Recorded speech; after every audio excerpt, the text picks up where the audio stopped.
إن الحمد لله نحمده ونستعينه ونستغفره ونعوذ بالله من شرور أنفسنا ومن سيئات أعمالنا من يهده الله فلا مضل له ومن يضلل فلا هادي له وأشهد أن لا إله إلا الله وحده لا شريك له وأشهد أن محمدًا عبده ورسوله أما بعد فإن خير الحديث كتاب الله وخير الهدي هدي محمد صلى الله عليه وسلم وشر الأمور محدثاتها وكل محدثة بدعة وكل بدعة ضلالة وكل ضلالة في النار فأعوذ بالله من الشيطان الرجيم بسم الله الرحمن الرحيم قاف والقرآن المجيد بل عجبوا أن جاءهم منذر منهم فقال الكافرون هذا شيء عجيب أإذا متنا وكنا ترابا ذلك رجع بعيد قد علمنا ما تنقص الأرض منهم وعندنا كتاب حفيظ بل كذبوا بالحق لما جاءهم فهم في أمر مريج أفلم ينظروا إلى السماء فوقهم كيف بنيناها وزيناها وما لها من فروج والأرض مددناها وألقينا فيها رواسي وأنبتنا فيها من كل زوج بهيج تبصرة وذكرى لكل عبد منيب ونزلنا من السماء ماء مباركا فأنبتنا به جنات وحب الحصيد والنخل باسقات لها طلع نضيد رزقا للعباد وأحيينا به بلدة ميتا كذلك الخروج كذبت قبلهم قوم نوح وأصحاب الرس وثمود وعاد وفرعون وإخوان لوط وأصحاب الأيكة وقوم تبع كل كذب الرسل فحق وعيد أفعينا بالخلق الأول بل هم في لبس من خلق جديد وقال الله تبارك وتعالى في مقام آخر إن الذين يأكلون الربا لا يقومون إلا كما يقوم الذي يتخبطه الشيطان من المس. محترم حاضرین، سب سے پہلے تمام قسم کی تعریف، توصیف، کبریائی و بڑائی اس اللہ رب العالمین کے لیے لائق اور زیبا ہے جس نے ہم سب کو اس روئے زمین کے اندر پیدا فرمایا اور پیدا فرمانے کے بعد ہمیں بیار مددگار نہیں چھوڑا بلکہ ہماری ضروریات زندگی کا مکمل انتظام فرمایا اور ہماری اخروی رشد و ہدایت کی خاطر بے شمار انبیاء علیہم الصلاۃ کو اس کائنات کے اندر مبعوث فرمایا. ان تمام انبیاء علیہم الصلاۃ پر درود و سلام کے پھول نچھاور ہوں، بالخصوص ہمارے آخری نبی سرتاج رسل سید الکونین جناب محمد الرسول اللہ صلی اللہ علیہ وسلم پر. حاضرین کرام، حمد و صلات کے بعد ہماری آج کی گفتگو کا عنوان ہے ہمارے معاشرے کے اندر پائی جانے والی چند غلطیاں اور اس کی اصلاح. محترم حاضرین، ہم اور آپ مسلمان ہیں اور جس دین کو ہم ماننے والے ہیں دنیا کے تمام ادیان میں، تمام مذاہب میں سب سے افضل اور بہتر ہے.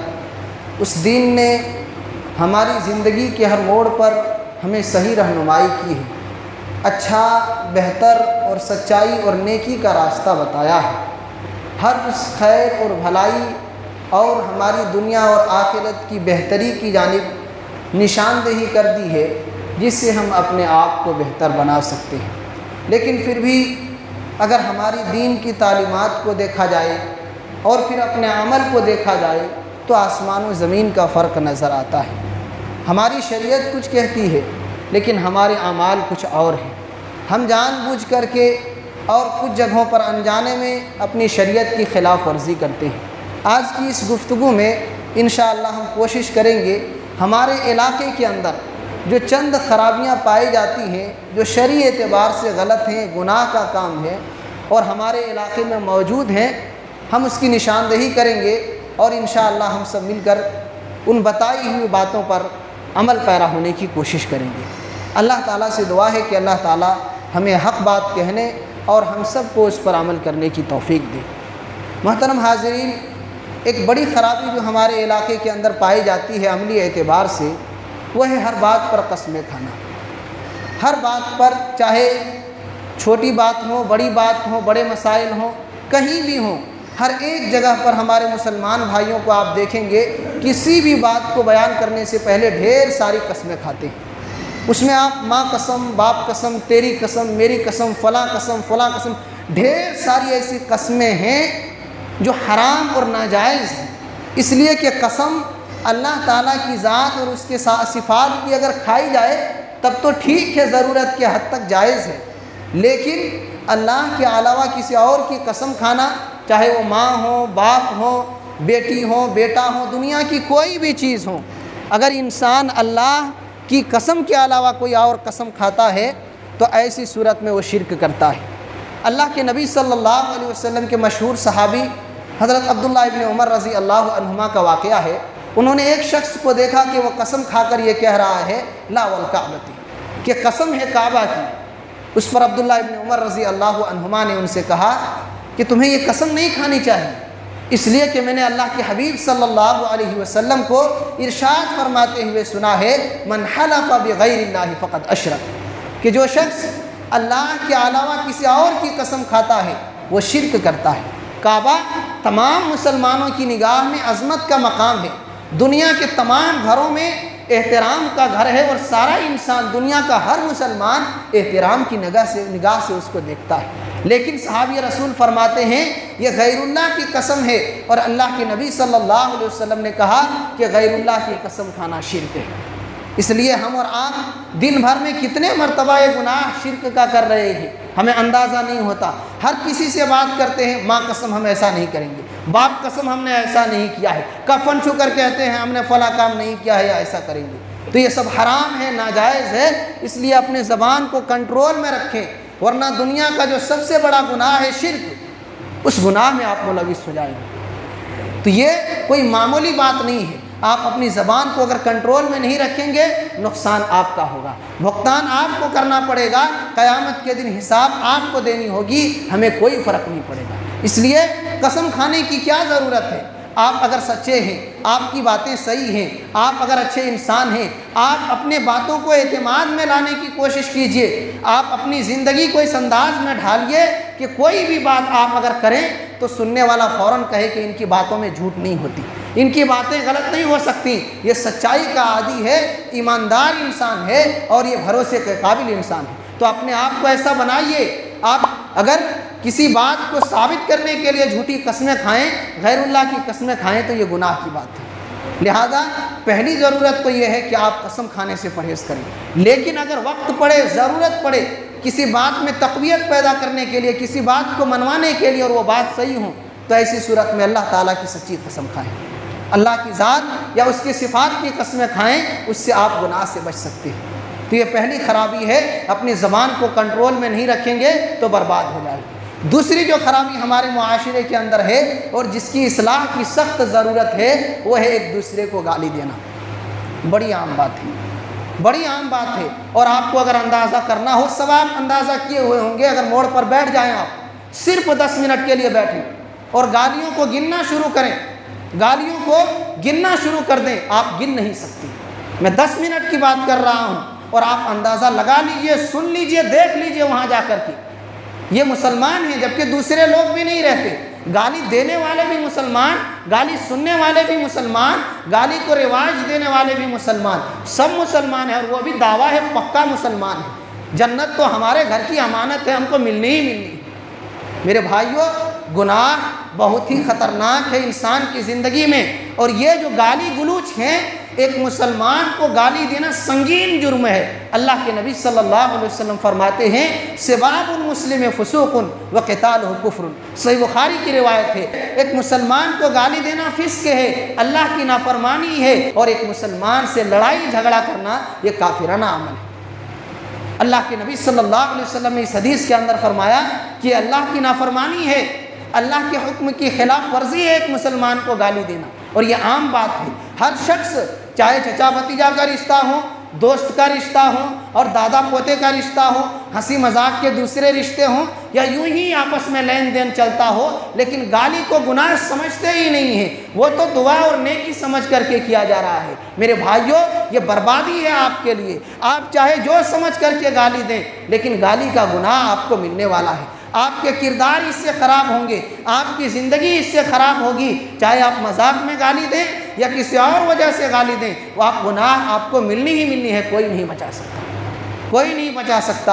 اور کتنا سنگین گناہ ہے، اللہ کے نبی صلی اللہ علیہ وسلم فرماتے ہیں کہ دو گالی گلوچ کرنے والے جو آپس میں گالی گلوچ کرتے ہیں، سارا گناہ اس شخص کو ملے گا جس نے گالی میں شروعات کی ہے۔ اگر دو لوگ آپس میں لڑ رہے ہیں، جھگڑا آپس میں ہو رہا ہے، اگر جھگڑے کے وقت ہم نے کسی کو پہلے گالی دے دی تو دونوں لوگوں میں جتنی گالیاں ہوں گی سارا گناہ ہمارے اوپر آنے والا ہے۔ اللہ اکبر، کتنا بڑا وبال ہے، کتنا بڑا وبال ہے، ذرا اندازہ لگائیں۔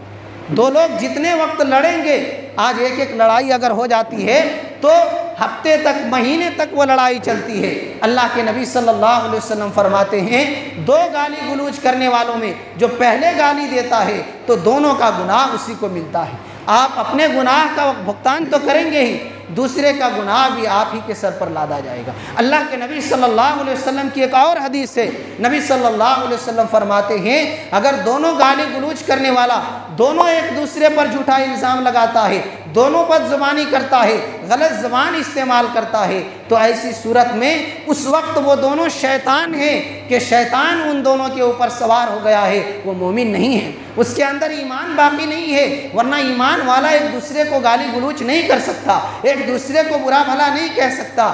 آپسی اختلاف، آپسی باتیں اور بحث و تکرار یہ ہو جایا کرتی ہیں، لیکن اس کا مطلب یہ نہیں ہے کہ ایک دوسرے کو گالی دیا جائے، ایک دوسرے کے ماں بہن کی گالی گلوچ کی جائے، ایک دوسرے کو برا بھلا کہا جائے۔ یہ عادت اچھی نہیں ہے، یہ مسلمانوں کے لیے خلاف ہے، اس کی شریعت کے خلاف یہ عادت ہے۔ لہذا میرے بھائیوں، اس نقطے میں جو کہنا ہے وہ یہی ہے کہ خصوصاً یہ موڑ پر جو لوگ بیٹھتے ہیں، دوسرے کی چگلیاں، دوسرے کی غیبت، دوسرے کی لعن طعن اور ڈھیر سارے مسائل کو لے آ کر کے اس میں مرچ مسالے ملاتے ہیں، گالیاں ملاتے ہیں، برے بھلے الفاظ استعمال کرتے ہیں اور پوری باتیں بیان کرتے ہیں۔ یہ تکلیف کی بات نہیں ہے، یہ حقیقت ہے، اور اس میں کوئی خاص نام نہیں ہے۔ جو بھی آتے ہیں ان کو شامل ہونا پڑتا ہے، وہاں آپ بیٹھ گئے، آپ سنیے، اس لیے کہ وہ مسائل چھڑی جائیں گے، ان کو دوسری باتیں نہیں آتی ہیں، وہ دنیا بھر کے مسائل لے کر کے آئیں گے، دوسرے کی لعن طعن اور گالی گلوچ ہی ان کا اصل مسئلہ ہوتا ہے۔ لہذا میرے بھائیوں، اپنی زبانوں کو کنٹرول میں رکھیں، ورنہ آپ اگر گالی گلوچ کرتے ہیں، چاہے لڑائی جھگڑے کے وقت ہوں، چاہے مذاق میں ہوں، تو آپ اس گالی کا وبال چکھ لیں گے۔ دنیا میں بھی نقصان ہوگا کہ آپ بد زبان شمار کیے جائیں گے، لوگ، اچھے لوگ آپ سے ملاقات کرنے سے کترائیں گے، آپ سے باتیں کرنے سے دوری اختیار کریں گے کہ ان کی زبان اچھی نہیں ہے، ان کا اخلاق اچھا نہیں ہے، ان کا کردار اچھا نہیں ہے، ان کو بولنے کا سلیقہ نہیں آتا۔ کوئی آپ کے قریب نہیں جائیں گے، آپ سے نفرت کا اظہار کریں گے، کیونکہ انسان کی زبان ایک ایسی نعمت ہے کہ انسان اس کی مٹھاس سے بڑے بڑے دشمنوں کے دلوں کو جیت سکتا ہے، اور اپنی زبان کی کڑواہٹ سے اپنے لوگوں سے بھی دشمنی اختیار کر سکتا ہے۔ لہذا اگر ہم اپنی زبان کو گندا کریں گے، غلط زبان استعمال کریں گے، تو ہمارا کردار داغ داغ ہوگا، ہماری زندگی خراب ہوگی، اور ہمارے نامہ اعمال میں صرف برائیاں اور گناہ لکھے جائیں گے۔ لہذا چاہے آپ لوگوں کے درمیان ہوں، اپنے گھر میں ہوں، تنہائی میں ہوں، کسی کو بھی کبھی بھی گالی گلوچ آپ نہ کریں کہ یہ گالی دینا یہ اللہ کی نافرمانی ہے، اس کے حکم کی خلاف ورزی ہے، اللہ کی شریعت کی توہین ہے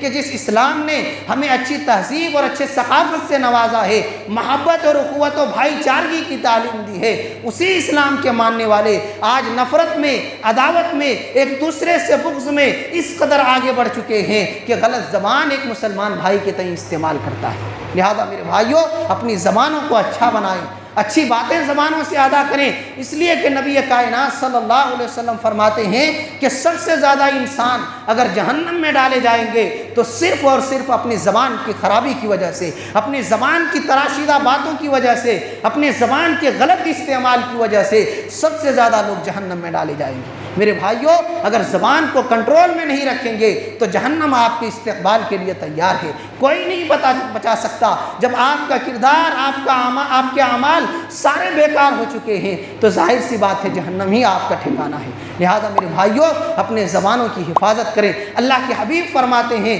کہ جو انسان صرف 2 چیزوں کی ضمانت دیتا ہے میں اس کو جنت کی گارنٹی دیتا ہوں۔ اللہ اکبر، ایک شرمگاہ ہے اور دوسری زبان ہے۔ جو زنا کرنے سے، غلط جگہوں پر اپنی شرمگاہوں کو استعمال کرنے سے بچائے گا اس کے لیے جنت کی خوشخبری ہے۔ جو اپنی زبان کو غلط باتوں سے، گناہ کے کاموں سے، برائیوں سے، دوسرے کی لعن طعن سے، ہر غلط بات سے اپنی زبان کو پاک و صاف رکھے گا، اچھی باتیں ادا کرے گا، نیک باتیں زبانوں سے ادا کرے گا، اللہ کے حبیب فرماتے ہیں میں جنت کی گارنٹی دیتا ہوں۔ اللہ اکبر، ہم آپ سب جنت میں جانا چاہتے ہیں، صرف 2 چیزوں کی گارنٹی، ایک شرمگاہ کی حفاظت کریں، ایک زبان کی حفاظت کریں، آپ کے لیے جنت ہے۔ تو میرے بھائیوں، ہم اور آپ اپنی زبانوں کی حفاظت کریں، کبھی بھی گالی گلوچ کرنے سے پہلے سوچ لیا کریں کہ اس کا گناہ بھی پلٹ کر مجھی کو ملنے والا ہے، کیونکہ گالی دینے میں پہلے ہم نے کی تو دونوں کا گناہ ہم ہی کو ملے گا۔ تیسری چیز، یہ گالی ہی سے متعلق ہے، دوسرے کے ماں باپ کو گالی دینا، یہ خاص ہے۔ وہ تو گالی دیتے ہی دیتے ہیں، لیکن ماں کی گالی، باپ کی گالی بہت ہی عام ہے علاقے کے اندر۔ اور ہم نے کہا کہ خاص کر اگر چچا بھتیجا یا پوتا اور دادا کا رشتہ ہو تو اتنی خراب گالیاں دیتے ہیں کہ انسان اگر اخلاق مند کھڑا ہو جائے تو شرم کے مارے چور چور ہو جائے، لیکن ان کو کوئی احساس نہیں ہوتا، کیونکہ معاشرے میں چلتا ہے ایک دوسرے کو ایسی گالیاں لوگ دیتے ہیں، اس کے معنی تک پہنچنے کی کوشش نہیں کرتے کہ ہم نے اس کے ماں کے بارے میں کیا کہا یا اس کے باپ کے بارے میں کیا کہا، یا مذاق ہی میں صحیح ہم نے اس کو کیسی خراب گالی دی ہے، اس کی تہ تک نہیں پہنچتی، بس گالی ہے، علاقے میں چلتا ہے تو دے دیتے ہیں۔ میرے بھائیوں، اگر کسی کے ماں باپ کو آپ گالی دے رہے ہیں تو آپ ان کے ماں باپ کو گالی نہیں دیتے بلکہ اپنے ماں باپ کو گالی دیتے ہیں۔ یہ میں نہیں کہتا، اللہ کے نبی صلی اللہ علیہ وسلم کی حدیث ہے، صحیح مسلم کی روایت ہے، نبی اقدس صلی اللہ علیہ وسلم فرماتے ہیں من الکبائر شتم الرجل والدیہ، بڑے بڑے گناہوں میں سے، خطرناک گناہوں میں سے، ہلاک و برباد کرنے والے گناہوں میں سے ایک گناہ یہ ہے کہ آدمی اپنے ماں باپ کو گالی دے، اپنے والدین کو گالی گلوچ کرے۔ صحابہ کرام نے کہا اللہ کے رسول، کیسے انسان اپنے ماں باپ کو گالی دے سکتا ہے؟ کوئی سوچ سکتا ہے ایک بااخلاق انسان، ماں باپ کا فرمانبردار انسان، ماں باپ کے لائق اولاد، کیا یہ تصور کبھی کیا جا سکتا ہے کہ ایسی اولاد اپنے ماں باپ کو گالی دے؟ اللہ کے رسول نے کہا کہ بالکل آدمی اپنے ماں باپ کو گالی دیتا ہے، وہ اس طور پر یسب ابا الرجل فیسب اباہ ویسب امہ فیسب امہ، آدمی دوسرے کے باپ کو گالی دیتا ہے، پلٹ کر سامنے والا اس کے باپ کو گالی دیتا ہے، یہ دوسرے کی ماں بہن کی گالی دیتا ہے، پلٹ کر اس کے مقابل میں دوسرا شخص بھی اس کے ماں بہن کی اس کو گالی دیتا ہے۔ تو ہم دوسرے کی ماں باپ کو گالی دیتے ہیں، وہ ہمارے ماں باپ کو گالی دیتے ہیں، اس طریقے سے ہم خود ہی سبب بن گئے اپنے ماں باپ کو گالی دیے جانے کا۔ اللہ اکبر، ہم نے کبھی سوچا ہم تو یہ مذاق میں کہتے ہیں کہ چلو فلانے کو گالی دیتے ہیں، ہمارا مذاق کا رشتہ ہے، چلتا ہے۔ میرے بھائیوں، سوچ لیں آپ، اگر آپ کی قسمت میں نہیں ہے، آپ اپنے ماں باپ کے لیے دعا اگر نہیں کر سکتے تو نہ کریں، یہ آپ کی مرضی ہے، لیکن کم سے کم گالی دینے سے پہلے یہ تو خیال کریں کہ جس ماں نے پیدا کیا، جس ماں نے اتنی اچھی زندگی دی، جس ماں باپ نے اس مقام تک پہنچایا، کم سے کم میں اس لائق بنوں کہ میرے ماں باپ کو میری وجہ سے کوئی گالی گلوچ نہ کرے۔ میں ایک بات کہتا ہوں، میں ایک سخت بات کہتا ہوں، وہ یہ ہے کہ ایسی اولاد سے بہتر ہے کہ انسان بے اولاد مر جائے، اس کی زندگی بے اولاد کی زندگی رہے، یہ زندگی بہتر ہے کہ ایسی اولاد کو وہ جنم دے جو اولاد اس کو دعا تو نہیں کر سکتا ہے لیکن اس کو گالیوں کا تحفہ پہنچاتا ہے۔ کیا فائدہ ہے ایسی اولاد سے؟ کیا فائدہ ہے ایسی اولاد سے؟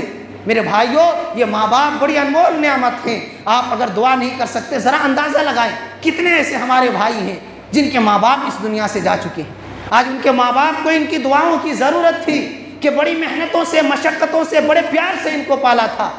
آج ضرورت تھی ان کے ماں باپ کو کہ میری اولاد میرے لیے دعا کرتی، لیکن یہ بدقسمتی ہے، یہ ان کی اولاد کی نالائقی ہے کہ وہ اولاد آج دوسرے کو گالی دے دے کر کے مرنے کے بعد بھی اپنے ماں باپ کو چین سے سونے نہیں دیتا، ان کو گالیوں کا تحفہ پہنچا رہا ہے دوسرے کو گالی گلوچ کر کے۔ لہذا میرے بھائیوں، کسی کو گالی دینے سے پہلے سوچ لیں، کسی کے ماں بہن کی اور ان کے باپ کی گالی دینے سے پہلے سوچیں۔ یہ عام ہے زبانوں کے اندر، یہ عام ہے زبانوں کے اندر، ہر ایک کو ماں باپ کی گالی دی جاتی ہے، مذاق میں صحیح، لیکن یہ حرام ہے، ناجائز ہے، گناہ ہے، اور آپ اپنے ماں باپ کو گالی دے رہے ہیں۔ اس لیے میرے بھائیوں، کیا کر رہے ہو؟ کیا کر رہے ہو؟ جس والدین کے لیے اللہ تعالیٰ نے کہا آپ اف نہیں کہہ سکتے، آپ ان کے لیے دعا کریں، ان کی مغفرت کے لیے، بخشش کے لیے، رحمت کے لیے اور جنت میں اچھی نعمتوں کے لیے، اس ماں باپ کو ہم گالی دے رہے ہیں، اس ماں باپ کے لیے گالی کا ذریعہ بن رہے ہیں۔ میرے بھائیوں، آپ اچھے بنیں، اپنے ماں باپ کے لیے کچھ کریں، ان کے لیے دعا کریں، اچھی دعائیں کریں، اچھی زندگی کے لیے۔ اس دنیا سے جا چکے ہیں تو جنت میں اچھی نعمتوں کے لیے اپنے ماں باپ کے لیے دعا کریں، ورنہ آپ دوسرے کو بد دعا کریں گے وہ آپ کے والدین کو جائیں گے۔ صحابہ کرام نے بڑے تعجب سے پوچھا تھا کہ اللہ کے رسول، یہ کیسے تصور کیا جا سکتا ہے؟ ایک عقلمند انسان، سمجھدار انسان، بالغ اور عاقل انسان کیسے اپنے ماں باپ کو گالی دیتا ہے؟ اللہ کے رسول نے یہی جواب دیا تھا کہ وہ دوسرے کے ماں باپ کو گالی دیتا ہے، سامنے والا پھر ان کے ماں باپ کو گالی دیتا ہے، اور دونوں پھر آپسی بات چیت کرتے ہیں۔ نہ سلام ہے، نہ کلام ہے، نہ پیار محبت کی باتیں ہیں، اگر ہے تو آتے وقت بھی گالی، جاتے وقت بھی ریبے اور ماں بہن کی گالی ہے۔ میرے بھائیوں، اپنی زبانوں کو کنٹرول کریں، اپنی زبانوں کو صحیح جگہوں پر استعمال کریں، ورنہ پکڑے جائیں گے۔ اللہ تعالیٰ کے یہاں حساب دینا پڑے گا آپ کو۔ ہمارا کام بیان کرنا تھا، ہمارا کام بتانا تھا۔ اگر زبان کو کنٹرول نہیں کریں گے آپ اپنے آپ کو برباد کریں گے، نقصان اپنے آپ کا کریں گے۔ ایک تیسری بات تھی۔ چوتھی بات یہ ہے کہ اپنی اولاد کے لیے بد دعا کرنا، یہ بھی خرابی، یہ بھی برائی ہمارے معاشرے کے اندر موجود ہے۔ ہوتا یہ ہے کہ بچے یا بڑے ہی بہت سے دفعہ اپنے ماں باپ کی باتوں کو نہیں سنتے ہیں، کوئی کام کہا جاتا ہے انکار کر دیتے ہیں، ماں باپ کو ستاتے ہیں، پریشان کرتے ہیں، تکلیفیں دیتے ہیں، یا کوئی اور وجہ ہوتی ہے جس کی وجہ سے ماں باپ بچوں سے ناراض ہو جاتے ہیں، اور ناراض ہو کر کے فوراً ماں باپ اپنے بچوں کے لیے بد دعا کر دیتے ہیں کہ تیرا بیڑا غرق ہو جائے، تو ستیہ ناش ہو جائے، تیری اولاد تجھے ستائے، میں اپنی زندگی میں تجھے برباد ہوتے ہوئے دیکھ لوں، تو کبھی چین نہ پائے، تجھے کبھی نیند نہ آئے، تیری زندگی میں ہمیشہ پریشانیاں رہے۔ اس طریقے کی بد دعائیں ماں باپ غصے کی حالت میں کر دیتے ہیں، لیکن شاید ان کو احساس نہ ہو، شاید ان کو احساس نہ ہو کہ اس کا کیا نتیجہ نکلنے والا ہے۔ اللہ کے نبی صلی اللہ علیہ وسلم فرماتے ہیں 3 دعائیں ایسی ہیں جس کو اللہ تعالیٰ کبھی رد نہیں کرتا۔ انسان اگر دعا کر لے یا بد دعا کر لے اللہ تعالیٰ قبول کر لیتا ہے۔ ان میں سے ایک ہے ماں باپ کی بد دعا اپنی اولاد کے حق میں۔ اگر ماں باپ کسی بھی حالت میں ہوں، چاہے ناراضگی کی وجہ سے ہوں، غصے کی وجہ سے ہوں، اگر اپنی اولاد کے حق میں بد دعا کر دے تو وہ بد دعا اولاد کے حق میں لگ جاتی ہے، اور جس سلسلے میں وہ بد دعا کرتے ہیں آگے چل کر کے ان کے بال بچوں کے ساتھ ویسی پریشانیاں، ویسی مشکلیں، ویسے حالات، ویسے مسائل اور زندگی میں وہ سارے نتیجے سامنے آتے ہیں۔ اس لیے غصے کی حالت میں انسان کچھ سے کچھ کہہ دیتا ہے، لیکن میرے بھائیوں، باپ سے، ماؤں سے، ذمہ داروں سے گزارش ہے کہ آپ اپنی اولاد کے لیے بد دعا کرنے سے پہلے سوچ لیا کریں کہ آپ کی اولاد تباہ ہو جائے گی، آگے چل کر اس کے نتیجے اس کو ملنے والے ہیں، کیونکہ اللہ تعالیٰ ماں باپ کی بد دعاؤں کو یا ماں باپ کی دعاؤں کو فوراً سن لیتا ہے، اور اس کے قبول ہونے میں کوئی شک نہیں ہے۔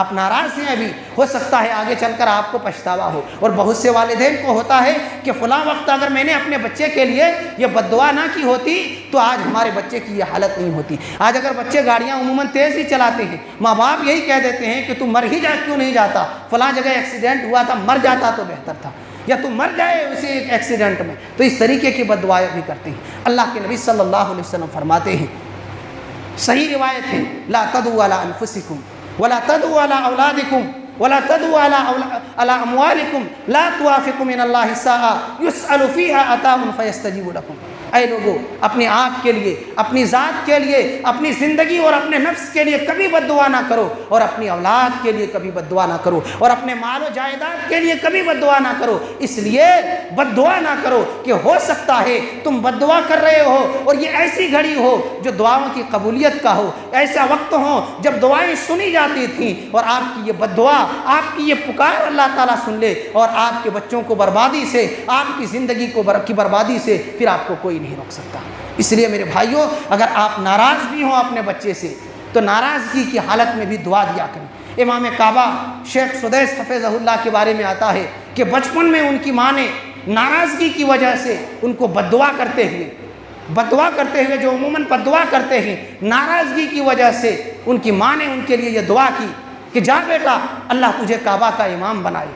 یہ ماں کی دعا لگی، ان کا خود بیان ہے، امام کعبہ کا خود بیان ہے کہ یہ میری ماں کی دعاؤں کا تحفہ ہے کہ آج میں کعبہ کا امام ہوں۔ کئی سالوں سے وہ کعبہ کے امام ہیں۔ تو میرے بھائیوں، آپ کی اولاد ہیں، ناراضگی آپ کی ہو سکتی ہے کسی وجہ سے، لیکن پھر بھی بد دعائیہ کلمات اپنے اولاد کے لیے کبھی بھی آپ بد دعا نہ کریں۔ اگر آپ کی اولاد آپ کو ستاتی ہے، اس کا ذمہ دار وہ ہے، آپ صبر کریں، آپ کو صبر کا بدلہ اللہ کے یہاں ملے گا۔ لہذا میرے بھائیوں، یہ چوتھی بات تھی کہ اپنی اولاد کے لیے بد دعا آپ کبھی بھی نہ کریں، کہ یہ آپ کی اولاد کے لیے، ان کی آنے والی نسلوں کے لیے، ان کی مستقبل کے لیے یہ ایک بہت بڑا سوال ہے۔ آپ بد دعا کریں گے، ان کی آنے والی نسلیں تباہ ہو جائے گی، آپ کو بعد میں پچھتاوا ہوگا۔ اس لیے تھوڑا صبر کریں، آپ کے بچوں کے لیے اچھی دعائیں دیں، اور بچوں سے یہ گزارش ہے کہ میرے بھائیوں، آپ کبھی بھی زندگی میں یہ موڑ نہ آنے دیں کہ آپ کے ماں باپ، آپ کے والدین آپ سے اس قدر ناراض ہوں کہ آپ کے لیے دعا کرنے کے بجائے آپ کے خلاف بد دعا کرنے کے لیے اللہ تعالیٰ کے دربار میں ہاتھ اٹھا دیں۔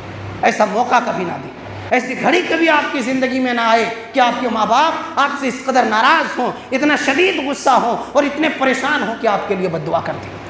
میرے بھائیوں، کچھ سوچیں اپنے ماں باپ کے بارے میں، بڑی محنتوں سے پالا ہے، بڑی مشقتوں اور بڑی مدتوں کے بعد آپ اس مقام تک پہنچے ہیں، لہذا ان کی قربانیوں کو آپ نظر انداز نہیں کر سکتے، ان کی قربانیوں کو آپ داؤ میں نہیں لگا سکتے، ان کی قربانیوں کو نافرمانی کی صورت میں ان کو تحفہ نہیں دے سکتے۔ ان کی خدمت کریں، ان کی نگرانی کریں، یہ ایک بات تھی۔ اس کے بعد پانچویں بات جو ہے وہ اولاد اور والدین، اسی موضوع سے متعلق ہے۔ عموماً بہت سے والدین نے ہم سے یہ شکایت کی ہے کہ ہمارے بچے کے بارے میں آپ کچھ بتائیے، ان کو سمجھائیے، ان کو ایسا کہیے، ان کو ویسا کہیے، ہمیں کھانا نہیں دیتے، ہمیں پینا نہیں دیتے، ہمارے خرچے کا انتظام نہیں کرتے۔ تو میرے گزارش ہے ایسی اولادوں سے کہ میرے بھائیوں، آپ کے ماں باپ جب تک آپ کے پاس ہیں، دنیا کی سب سے قیمتی نعمت آپ کے پاس ہے، ہیرے جواہرات سے بہتر ہیں، کیونکہ آپ دنیا کی دولتیں خرید سکتے ہیں، پیسے کی بنیاد پر، مال کی بنیاد پر، دوسری چیزوں کی بدولت دنیا کی ساری نعمتوں کو خرید سکتے ہیں۔ یہ ماں باپ دنیا کی ایسی خوشی،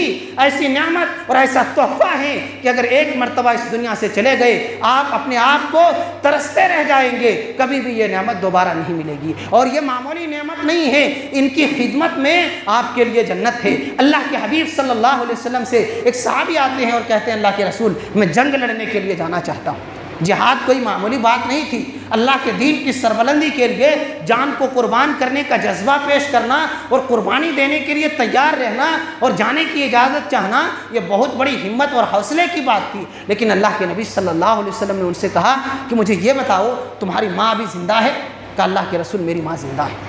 کہا جاؤ، تمہیں جہاد کے لیے، جنگ کے لیے جانے کی ضرورت نہیں ہے، جاؤ تم اپنی ماں کی خدمت کرو، فَإِنَّ الْجَنَّةَ تَحْتَ رِجْلَيْهَا، اس لیے کہ جنت تمہاری ماں کے قدموں تلے۔ ماں کی خدمت کر کے جنت کو تلاش کرو، اپنے لیے جنت کے راستے کو آسان بناؤ، ماں کی خدمت کرو، ماں کے قدموں کے تلے جنت ہے۔ اور باپ کے بارے میں حدیث میں آتا ہے کہ باپ جنت کا دروازہ ہے۔ ماں کی نافرمانی کریں گے تو ماں کے قدموں تلے جنت ہے، کیسے جنت میں جائیں گے؟ باپ کی نافرمانی کریں گے، وہی باپ جنت کا دروازہ ہے، کیسے جنت میں جائیں گے؟ میرے بھائیوں، اور اللہ تعالیٰ نے جیسے کہ ہم نے ذکر کیا، قرآن مقدس کے اندر کہا کہ ماں باپ کو ستانا، تکلیف دینا، پریشان کرنا اور کچھ برا بھلا کہنا تو بہت دور کی بات ہے، وہ تو بہت بڑی باتیں ہیں۔ اللہ تعالیٰ کہتا ہے وَلَا تَقُلْ لَهُمَا اُفٍّ، ان کو اف نہیں کہہ سکتے، ان کی کسی بات کی وجہ سے آپ کے کسی تکلیف کی وجہ سے ماں باپ کو اف تک کہنا حرام ہے، ناجائز سے گناہ کا کام ہے، ماں باپ کو آپ کچھ نہیں کہہ سکتے۔ اللہ نے آپ کو یہ حق نہیں دیا ہے کہ ماں باپ کو آپ ستائیں، ماں باپ کو آپ برا بھلا کہیں، ان کو آپ تکلیف دیں، آپ کو کوئی اختیار ہی نہیں ہے۔ آپ کو اللہ نے اگر حکم دیا ہے تو صرف اس بات کا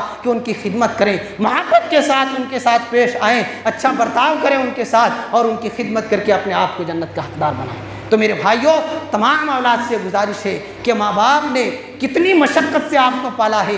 آپ اپنے بچوں کو، سب کے پاس تقریباً آج بچے ہوں گے جو آج جن کے ماں باپ زندہ ہیں، اور وہ جو بیوی بچے والے ہیں، وہ اپنے اولاد کی جانب دیکھیں اور کتنی مشقتیں اولاد کے لیے اٹھانی پڑتی ہیں، آپ اس کا بھی اندازہ لگائیں۔ اور ماں باپ کے بارے میں آپ دیکھیں کہ ماں، یہ سردیوں کا زمانہ آ رہا ہے، سخت ٹھنڈک کا زمانہ ہو، انسان بالکل ٹھنڈک کی وجہ سے سکڑ رہا ہو اور پریشان ہو، ایسی وقت میں بچے ماں کے بستر میں پیشاب کر دیتے ہیں، پیشاب کر دیتے ہیں۔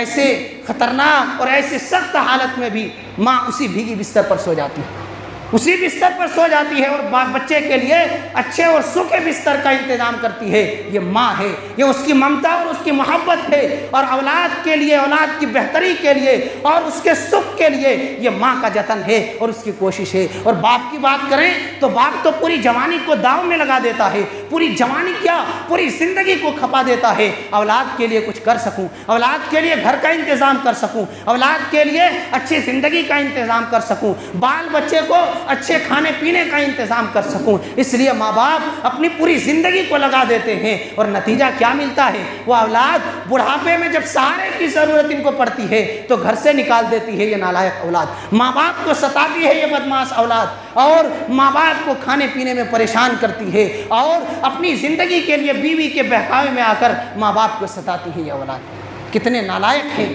اور کتنے بد اخلاق، بد کردار اور بیکار اولاد ہیں کہ جس ماں باپ کو پلکوں میں سجانا چاہیے تھا، جس کے لیے سب کچھ قربان کر دینا چاہیے تھا، آج وہی اولاد اپنے ماں باپ کو تکلیف دے رہی ہے۔ اور بیوی کے چکر میں گھر کی چھوٹی چھوٹی باتیں بیوی اس کو بڑا بنا کر کے پیش کر دیتی ہے شوہر کے پاس، اور شوہر اچھلنے کودنے لگتا ہے بیوی کی باتوں میں اور ماں باپ کو تکلیف دیتا ہے۔ میرے بھائیوں، آپ گھر کے ذمہ دار ہیں، آپ مرد ہیں، عورتوں کی باتیں ایک جگہ میں رہنے کی وجہ سے ہوں گی، آپ اس کو نظر انداز کریں، سلجھا کر کے ذمہ دارانہ انداز میں اس کو سلجھائیں، اور کسی کی باتوں پر آنے کی کوشش نہ کریں۔ آپ کی ماں باپ آج تک اگر آپ کے دشمن نہیں تھے، آج آپ کے دشمن کیسے ہو گئے؟ کیسے ہو گئے؟ آپ کو اتنی محبتوں سے پالا جب کسی لائق نہیں تھے، آپ کو اتنے مقام اور مرتبے تک پہنچایا، تب آپ سے دشمنی نہیں تھی، تب وہ آپ کے دشمن نہیں تھے، تب وہ آپ کو نہیں ستاتے تھے، آج وہ آپ کو ستانے لگے، آج وہ آپ کو ستانے لگے۔ یہ آپ کا انصاف ہے، یہ آپ کی سمجھ ہے، اور یہ آپ کا تجربہ ہے کہ جس ماں نے اتنے سالوں سے کبھی ہمارے ساتھ غداری نہیں کی، جس باپ نے کبھی ہمارے ساتھ غداری نہیں کی، ہماری تمام ضرورتوں کا انتظام کیا، آج وہ ماں باپ دشمن ہو گئے، آج وہ ماں باپ دشمن ہو گئے، اور کل جو بیوی آئی ہے وہ ہمارے لیے سب کچھ ہو گئی۔ میرے بھائیوں، کچھ سوچیں، دماغ لڑائیں، اپنے ماں باپ کی خدمت کریں، اچھے طریقے سے ان کے ساتھ پیش آئیں، اور ان کی خدمت کر کے اپنے آپ کو جنت کا حقدار بنائیں۔ اور ایک دوسرا جو پہلو ہے اس کا، وہ ہے اولاد۔ ماں باپ جیسے ہم نے کہا کہ شکایت کرتے ہیں کہ ہماری اولاد ہماری خدمت نہیں کرتی، ہماری اولاد ہمیں ستاتی ہے۔ میں ماں باپ سے پوچھنا چاہتا ہوں، آپ خود اپنے دلوں میں جھانک کر کے دیکھیں اور خود اپنے آپ سے فیصلہ کریں کہ آپ نے اپنے بچوں کو کچھ سکھایا ہے، اپنے بچوں کو تعلیم دی ہے، اپنے بچوں کو تربیت سکھائی ہے، اپنے بچوں کو اس لائق بنایا ہے کہ ہمارے مقام اور مرتبے کو وہ پہچان سکے، ہمارے مقام اور مرتبے کو وہ جان سکے۔ آپ نے بچپن میں اپنے بچے کے لیے کیا کیا ہے، آپ یہ بتائیے۔ کوئی ماں باپ نہیں بتا سکتے الا ماشاء اللہ جو اپنے بچوں کی بہتری کی فکر کرتے ہیں۔ آج اگر بچے ہمارے اگر ایک وقت نہیں کھائیں پئیں تو ماں باپ پریشان، بچہ کھا پی نہیں رہا ہے، وہی بچے تعلیم سے دور رہیں، زندگی جاہلانہ گزار دے، ایک لفظ بھی پڑھنے کی کبھی توفیق نہ ملے اور ہم کبھی کوشش بھی نہ کریں، پھر وہ بچے کیسے نکلیں گے؟ کیسے نکلیں گے؟ آج ماں باپ کریں تو کریں کیا بچوں کو؟ کیسے سمجھائیں گے بچوں کو؟ آج سمجھانے کے لائق بھی نہیں ہے۔ باپ جواڑی ہے، باپ شرابی ہے، باپ مداری ہے، باپ بے دین ہے، باپ کے دین اور ایمان کا کوئی پتہ نہیں ہے، اس کے زبان کا کوئی پتہ نہیں ہے، جیسی تیسی زندگی ہے۔ وہ اگر اولاد کو سمجھائیں گے تو اولاد کیا سمجھیں گے؟ لہذا میرے بھائیوں پہلے آپ ہی اس کے ذمہ دار ہیں۔ آپ اگر آج اگر آپ کے بچے آپ کو ستا رہے ہیں، آپ کو کھانے پینے میں پریشان کر رہے ہیں، دوسرا کوئی ذمہ دار نہیں ہے۔ معاف کیجیے گا، آپ کے بچے بھی اس کے ذمہ دار نہیں ہیں، سب سے بڑے ذمہ دار ماں باپ ہیں۔ آپ اگر بچپن میں تعلیم دیتے، تربیت سے آراستہ کرتے، اپنے بچے کو کچھ سکھاتے، تو آج آپ کے مقام کو وہ جانتا کہ ماں باپ کتنی بڑی نعمت ہیں، ماں باپ کا کیا درجہ ہے، اور ماں باپ کو کیسے رکھنا چاہیے، ان کی کیسی خدمت کرنی چاہیے۔ آپ نے کچھ نہیں دیا، آپ گالی سکھائے ہیں، بڑے ہو کر آپ سے لڑتے ہیں، جھگڑتے ہیں، گالیاں دیتے ہیں۔ آپ نے ان کو لوٹ گھسوٹ، چوری چماری اور اس طریقے کے برائیاں سکھائے ہیں، آج اسی ساری برائیوں میں آپ کے ساتھ وہ ڈوبے ہوئے ہیں، دونوں خوش ہیں، مست ہیں، پھر ستاتے ہیں، دنیا بھر واویلا مچاتے ہیں، چیختے چلاتے ہیں، ہمارے بچے ہمیں ستا رہے ہیں۔ کیا کریں گے آپ کے ساتھ؟ کیا کریں گے؟ آپ اسی لائق ہیں، آپ اسی لائق ہیں جس طریقے سے آپ نے اپنے بچے کو تیار کیا ہے، آپ کو وہی نتیجہ ملنا تھا۔ لہذا میرے بھائیوں، تمام ذمہ داروں سے، ماں باپ سے گزارش ہے کہ آپ بھوکے رہیں، کم کھائیں، 3 وقت کی جگہ 2 وقت کھائیں، 1 وقت کے پیسے کو اپنے بچوں کی تعلیم، اس کی ترقی، اس کی تربیت میں لگائیں، تاکہ آگے چل کر آپ پریشان ہونے سے بچیں، آپ کے بچے آپ کو ستانے سے بچیں، اور آپ کے بچوں کا مستقبل اچھا ہو، آپ کے بچوں کی آنے والی زندگی اچھی ہو، وہ کچھ مقام تک پہنچ سکے، اپنی زندگی کو بہتر بنا سکے۔ اس لیے اگر آپ کو اپنے بچوں کی فکر ہے تو ان کے کھانے کی فکر مت کیجیے، وہ کھا لیں گے، بڑے ہو جائیں گے، کھانے کا انتظام خود کر لیں گے۔ ان کے مستقبل کا فکر کیجئے، ان کی تعلیم اور ترقی کی فکر کیجئے، جس سے اس کی زندگی بہتر بن سکتی ہے، ان کی زندگی سنور سکتی ہے۔ یہ 5ویں چیز ہے۔ 6ٹھی چیز یہ ہے کہ ہمارے علاقے کے اندر ایک خرابی ہے، عورتوں کی بے پردگی۔ آج دیکھ لیں ہماری ہماری مائیں اور بہنوں کا کیا حال ہے، کیا حال ہے، ہم دیکھیں، بڑا افسوس ہوتا ہے۔ ذمہ دار گھر میں موجود ہیں، ماں باپ ہیں، بھائی بہن ہیں، سب موجود ہیں، اسی گھر کی خواتین کمر میں دوپٹے کو باندھتی ہیں، کندھے میں دوپٹے کو لٹکاتی ہیں، سر کھلا ہوا ہے، سینہ کھلا ہوا ہے، اور جسم کے اگر نیچے کے کپڑے کی بات کریں، گھٹنوں سے اوپر وہ کپڑے اٹھے ہوئے ہیں، لیکن مردوں کے کبھی پیشانی پر بل نہیں آتا، ان کی جو نہیں رینگتی، ان کو احساس نہیں ہوتا کہ یہ بے پردگی ہے، یہ عریانیت ہے، یہ فحاشی ہے، یہ برائی اور زناکاری کی دعوت ہے، جو شریعت کے خلاف عمل ہے۔ ہماری شریعت نے عورتوں کو پردے کا حکم دیا ہے، اس لیے اگر پورے پردے کا انتظام ہمارے ان ممالک کے اندر نہیں ہے، کم سے کم بڑے دوپٹے ان کو لے کر کے دیں، اور تنبیہ کریں کہ گھر سے جب بھی آپ باہر قدم رکھیں گی تو یہ دوپٹہ پورے آدھے جسم کے اندر ہونا چاہیے، پائجامے یا جو بھی دوسری شلوار وغیرہ ہیں اس کے سارے ٹکنے اور نیچے کا جو ہے وہ زمینوں پر گھسٹتے ہوئے ہونی چاہیے، تاکہ ہماری عزت پر، ہماری غیرت پر، ہماری شرم و حیا پر کوئی داغ نہ لگ سکے۔ آج یہ حالت ہے، کوئی پوچھنے والا نہیں ہے، اسی سے زناکاری پھیل رہی ہے، فحاشی عام ہو رہی ہے۔ میرے بھائیو، آپ ذمہ دار ہیں۔ اسلام نے کیوں عورتوں کے بارے میں کہا ان کو چھپا کر رکھا جائے؟ قیمتی چیزیں، ہیرے جواہرات، سونے چاندی لوگ انسان اپنے گھروں میں اور بکسوں کے اندر چھپا کر کے رکھتے ہیں کیونکہ وہ قیمتی ہیں۔ اسلام نے کہا بیوی بچوں کو، عورتوں کو چھپا کر کے رکھو، اس لیے کہ جس طریقے سے زیورات، پیسے اور دنیاوی دولتیں وہاں قیمتی ہیں، ویسے ہی آپ کے گھر کے لیے آپ کی بیوی، آپ کی بچیاں ویسے قیمتی ہیرے جواہرات ہیں، ان کو چھپا کر رکھنے میں ہی ہمارے اور آپ کے لیے خیر اور بھلائی ہے۔ لہذا آج سے آپ تنبیہ کریں، آپ بیوی بچوں کو 1-2 مرتبہ ڈانٹیں گے اگر، تو فوراً وہ جب بھی باہر نکلیں گی اپنے پورے جسم کو چھپائے گی، سر کو ڈھانپ کر، سینے کو ڈھانپ کر چلے گی، اور دوپٹے کو کمر میں باندھنے کے بجائے پورے اپنے آدھے جسم کو وہ اس سے ڈھانپے گی، اور جس لیے شریعت نے اجازت دی ہے پردے کا، اس کا اہتمام دھیرے دھیرے ہوگا۔ اس لیے ذمہ دار ہم ہیں، ہم اگر نہیں روکیں گے، نہیں ٹوکیں گے تو شکایتیں آج آپ سب سنتے رہتے ہیں، 2-2 4-4 بچے کی ماں اور 2-2 4-4 بچے کے باپ آج زناکاری میں پھنس رہے ہیں اور پورا ماحول کو خراب کیا جا رہا ہے۔ لہذا ہم اگر ذمہ دار ہیں اس سلسلے میں تو ایسی صورت میں ہم کو سمجھانا پڑے گا اپنے گھر کے بیوی بچوں کو۔ 7ویں چیز یہ ہے، یہ سودی لین دین۔ کچھ منٹ زیادہ ہو جائیں گے، میں معذرت چاہتا ہوں، بہت ہی اہم باتیں ہیں، اس لیے سوچ رہا ہوں کہ مختصراً ان باتوں کی جانب اشارہ کر دوں۔ ایک ہے سودی لین دین۔ یہ سودی لین دین کے سلسلے میں کئی ایک چیزیں ہیں۔ ایک تو سودی گروپ ہے جس میں 10-10 روپیہ جمع کرو، گھر کی ڈھیر ساری عورتیں سب کے گھر کی پھنسی ہوئی ہیں، پھر اس کو لے جا کر کے دیا جاتا ہے، واپس ادھر سے 50 یا لاکھ روپے پیسے آتے ہیں، پھر تقسیم کیا جاتا ہے، سودی سمیت جمع کیا جاتا ہے۔ یہ پورا جو پروسیس ہے وہ سودی لین دین پر مشتمل ہے۔ ایک اور ہے، باہر سے کچھ لوگ آتے ہیں، 10,000 20,000 ہمارے یہاں دلال بنے ہوئے ہیں، اس سلسلے میں دلال بنے ہوئے ہیں، وہ سود میں لوگوں کو پیسے دلواتے ہیں، اور آپ 10,000 لیجئے، قسطوار آپ 15,000 14,000 اس طریقے سے جمع کیجیے۔ ایک ابھی ٹاسمین ایپ چلا تھا، وہ تو بند ہو گیا، اس میں تفصیلی گفتگو اپنے گاؤں میں نے کیا تھا، اس سلسلے میں وہ حرام ہے، وہ بھی سودی لین دین پر مشتمل ہے، اور اس سے جو پیسے کمائے جاتے تھے وہ حرام کے پیسے ہیں، کیونکہ جو ویڈیو اس میں آ رہے تھے اس میں فحش تصویریں اور فحش ویڈیو آ رہے تھے، خراب گانے، ننگی تصویریں تھیں جو شرعی اعتبار سے ناجائز اور حرام ہیں۔ لہذا یہ سودی لین دین ہو یا ایک اور جو طریقہ ہے، ہمارے بہت سے مسلمان بھائی ہیں جو باقاعدہ سود پر پیسے لگاتے ہیں۔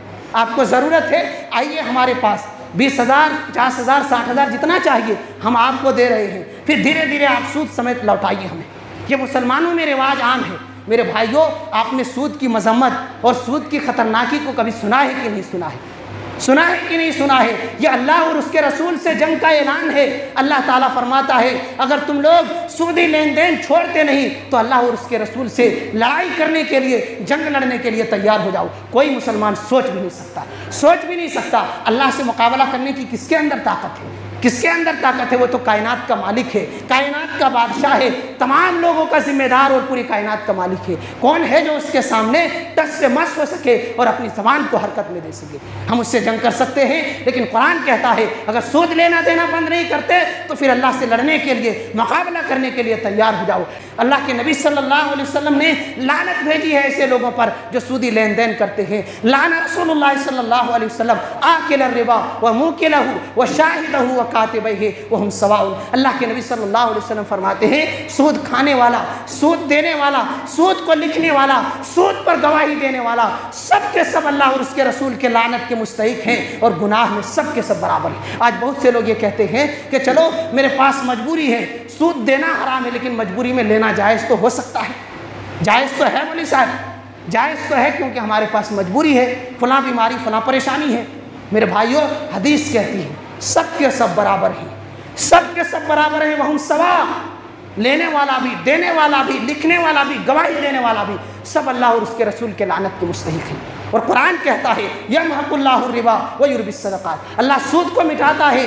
آج آپ کو 100 کی جگہ 200 مل رہے ہیں، لیکن قرآن کا اعلان ہے، صاف لفظوں میں اللہ فرماتا ہے کہ اس میں آپ کے لیے آگے بربادی کا اعلان ہے، بربادی کی دھمکی ہے۔ اس میں آپ کو منافع ظاہری طور پر تو آتا ہے، لیکن ایسے اللہ راستہ پیدا کرے گا کہ آپ کے سارے جو نعمتیں ہیں، یہ سارے جو پیسے ہیں، وہ سب کے سب ٹھپ پڑ جائیں گے۔ کتنے ایسے سودی لین دین والے تھے، کل تک بڑا چرچا تھا، سود میں لاکھوں میں پیسے دیا کرتے تھے، آج در در کے بھکاری ہیں، در در کے بھکاری ہیں، روپے پیسے کے محتاج ہیں، کیونکہ سود میں قرآن کا اعلان ہے اس میں فائدہ نہیں ہوتا، اس کو اللہ گھٹاتا ہے، مٹاتا ہے۔ صدقہ و خیرات کرو، اس میں اللہ تعالیٰ بڑھاتا ہے اور اس میں بڑھوتری ہوتی ہے۔ اللہ تعالیٰ نے قرآن مقدس کے اندر فرمایا جو لوگ سود کھاتے ہیں قیامت کے دن جب اٹھائے جائیں گے تو اس قدر اٹھائے جائیں گے یتخبطہ الشیطان من المس، جیسا کہ شیطان نے اس کو چھو کر پاگل بنا دیا، پاگل بنا دیا ہو شیطان نے اس کو چھو کر۔ اللہ اکبر! قیامت کے دن ہمارے اور آپ کے لیے سعادت کا دن ہوگا، وہی تو انعام کا دن ہوگا۔ دنیا کی ساری مشکلات برداشت ہیں، ساری پریشانیاں قبول ہیں، لیکن قیامت کے دن ہمارے یہاں پر آنچ نہیں آنا چاہیے اور کوئی نقصان نہیں ہونا چاہیے۔ اگر اس دن کسی کے ساتھ یہ برتاؤ ہو کہ پاگلوں کی طرح ان کے ہوش و حواس ہوں، ان کی زندگی کیا ہوگی، اس دن کیا انجام ہوگا اس کے ساتھ؟ میرے بھائیوں، سود لینا دینا بند کریں، ورنہ آپ اللہ سے اگر جنگ لڑنے کے لیے تیار ہیں تو پھر لیں سودی لین دین۔ اگر آپ اللہ اور اس کے رسول کی لعنت چاہتے ہیں، دھتکار اور پھٹکار چاہتے ہیں تو کریں سودی کاروبار۔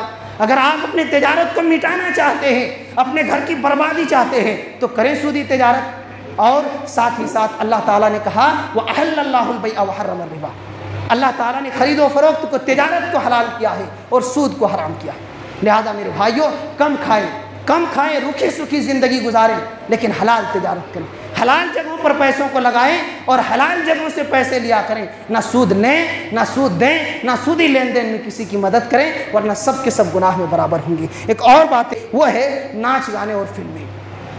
آج موڑ پر آپ دیکھ لیں، ہم نے خاص طور پر اس نقطے کا انتخاب اس لیے کیا ہے تاکہ عموماً ہمارے بھائی یہیں پر بیٹھتے ہیں، اکثر لوگوں کا یہاں ٹھہرنا رہتا ہے، اس لیے اصلاح بہت ضروری ہے، اصلاح بہت ضروری ہے۔ اللہ تعالیٰ نے قرآن مقدس کے اندر ارشاد فرمایا وَمِنَ النَّاسِ مَن يَشْتَرِي لَهْوَ الْحَدِيثِ، بہت سے لوگ ایسے ہیں، بہت سے ایسے لوگ ایسے ہیں جو لہو الحدیث کو خریدتے ہیں، غلط باتوں کو خریدتے ہیں۔ امام المفسرین حضرت عبداللہ ابن عباس رضی اللہ عنہما فرماتے ہیں کہ یہاں لہو الحدیث سے مراد ناچ گانے ہیں، ناچ گانے ہیں.